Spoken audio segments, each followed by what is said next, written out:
guys, thanks for tuning in to Volume 2 of The Style Historian, which is all about 1930s Shanghai fashion.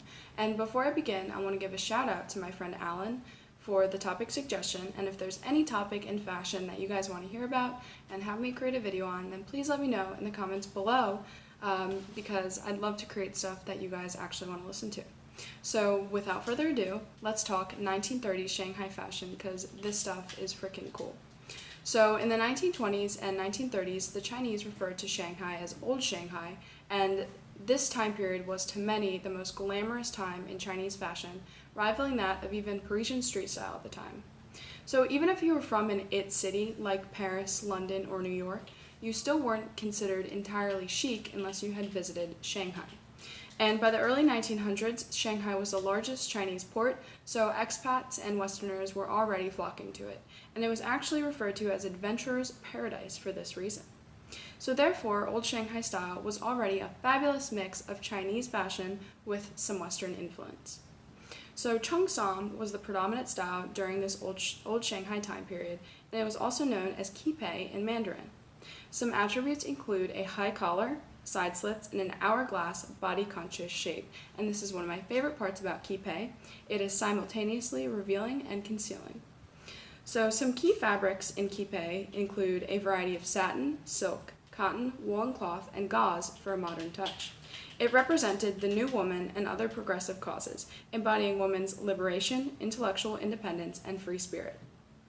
So, in fact, the original kipe concealed the woman's figure, but over time, and especially during the 1930s, it became more form-fitting with the help from Western cutting and stitching techniques. And here I'm going to throw in another poll, because as you know, I love my polls. So, what profession of woman wore the kipe the most in Old Shanghai? Was it A, the student, B, the movie star, C, the housewife, or D, the artist? Again, what women's profession wore the kipe the most in Old Shanghai? Was it A, the student, B, the movie star, C, the housewife, or D, the artist? And please let me know your answer in the comments below, and at the end of this video I will share the correct answer with you guys. So as mentioned, kipe also had Western influences such as Hollywood silver screen fashion and Parisian style. Well into the 1930s, kipe was mixed with a Western overcoat, jacket, or sweater, and absorbed Western design elements such as a turn-down collar, a v-neck, ruffle collar, ruffle sleeves, slit sleeves, bust darts, waist darts, insert sleeves, and shoulder slits. Oh my. During this time, Westerners began wearing dresses with long hemlines and side slits, which was quickly absorbed into the kipe style. Slits first started out by going to the knee, then slowly started reaching the thigh. And I also love this part. It was properness with a hint of naughtiness. So Shanghainese tailors were known for their speed, innovation, and craftsmanship, and they adopted the latest European and American fashion trends within 3 to 4 months, and I like to refer to this Old Shanghai time period as the fast fashion of the time. And department stores and textile manufacturers even hosted fashion shows, which was also very ahead of their time. A new dye also emerged during this time period called indanthrene. Sorry, I probably pronounced that wrong. But it was popular because of its affordability and easy colors, which were cool blues and greens, and the navy kipe was the signature color of this time. So that's the history of 1930s Shanghai fashion, and again, shout out to Alan, because that was amazing to learn about. And it's cool because I'll mention this kind of later, but you still can see this trend today. So some fun facts about kipe include during the Qin dynasty, which was from 1644 to 1922, the last imperial dynasty of China, women of Han descent wore 2 pieces while the Manchu woman wore a long robe.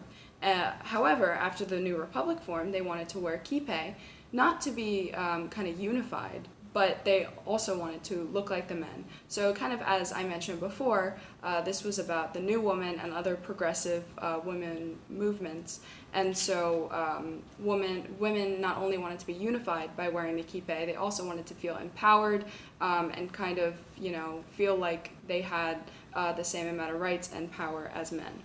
And wearing kipe together helped them do this and feel this way.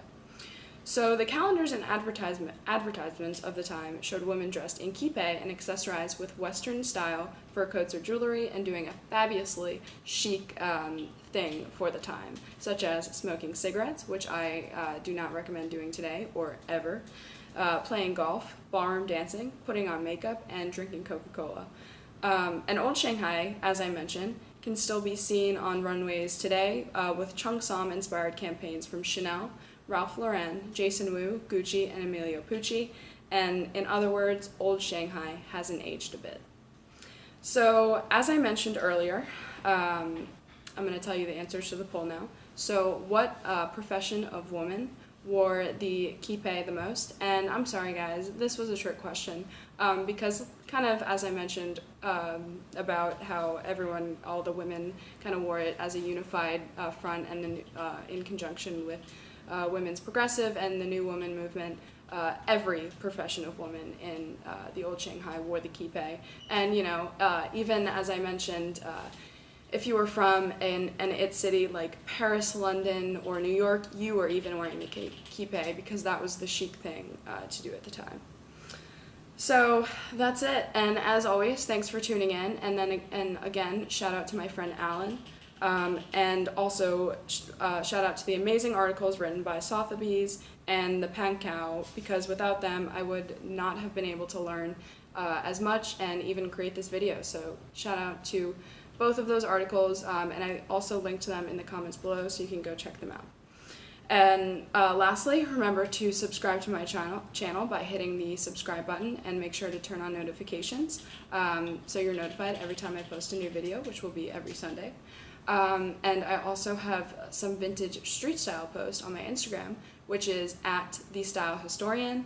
And if you want to see both my videos and my vintage street style, then you can visit my website, which is thestylehistorian.com. And again, if you have any topics in fashion that you would like to hear about, please, please, please let me know in the comments below, and I will queue up your topic for one of my next videos. Thanks, guys.